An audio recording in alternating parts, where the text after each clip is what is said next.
Hello viewers, আশা করি তোমরা সবাই ভালো আছো। আমিও ভালো আছি। আজ তোমাদের সঙ্গে শেয়ার করব চানা পনির, একদম ধাবা স্টাইলে।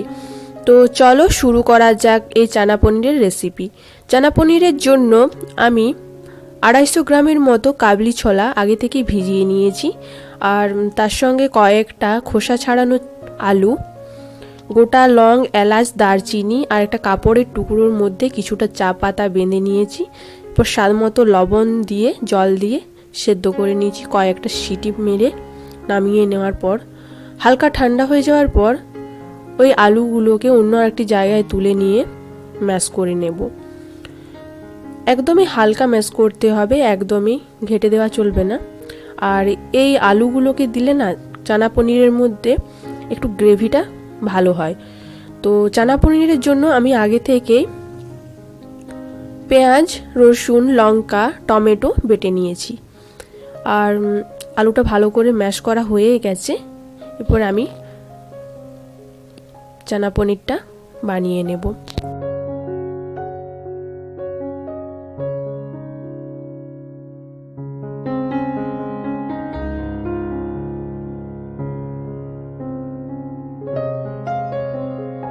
চানা পনির বানানোর জন্য এরপর কড়াইয়ে কিছুটা তেল গরম করে নেব।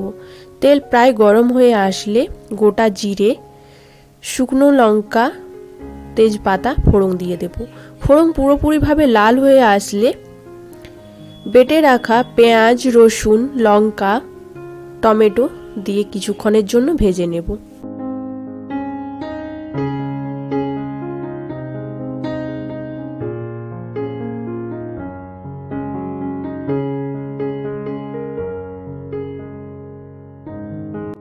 কিছুক্ষণ ভেজে নেওয়ার পর পরিমাণ মতো হলুদ গুঁড়ো, জিরে গুঁড়ো, লঙ্কার গুঁড়ো, স্বাদ মতো লবণ দিয়ে আরও কিছুক্ষণ ভেজে নেব।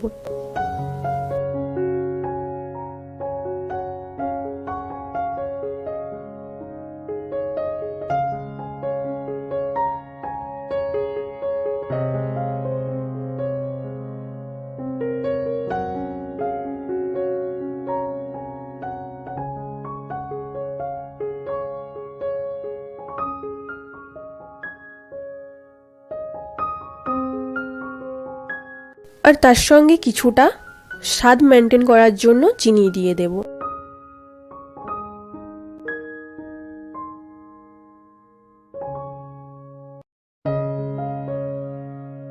কিছুক্ষণ নেড়েচেড়ে ভেজে নেওয়ার পর ম্যাশ করা আলু দিয়ে আরও কিছুক্ষণ ভেজে নেব।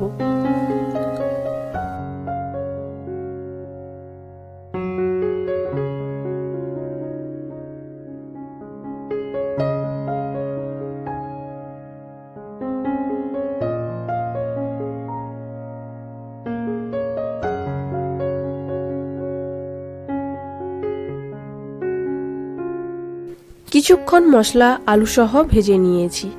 এরপর প্রায় ভাজা হয়ে আসলে কিছুটা জল দিয়ে আরও কিছুক্ষণ ভেজে নিয়ে আগে থেকে সেদ্ধ করে রাখা কাবলি ছোলা জল সহ দিয়ে দেব।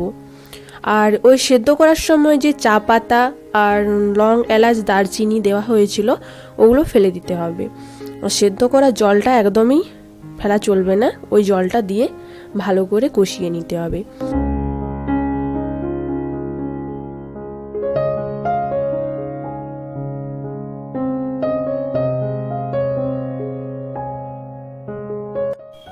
কিছুক্ষণ কষানোর পর আবারও কিছুটা জল দিয়ে আরও কিছুক্ষণ ফুটিয়ে নেব।